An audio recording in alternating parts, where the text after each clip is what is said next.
That happens to every team. When there's a blowout in a playoff game, it's going to get chippy.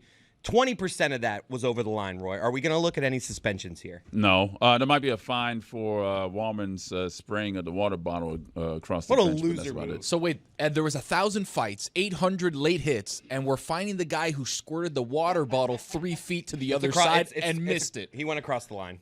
Yeah, can't do that. Okay. Well, you with the made-up stat, 20%. Like, where are you coming up with? If that had happened during a basketball game, the news coverage for a month would have been how out of control the NBA is. If simply some of those fights. But I'm telling you, when you get a game that gets to be 4-1, 5-1 in the playoffs, a lot of what you saw last night is going to happen with any two teams. Like, Chris, you are going to get a team that is just needing what, Dominique? you called it chippy.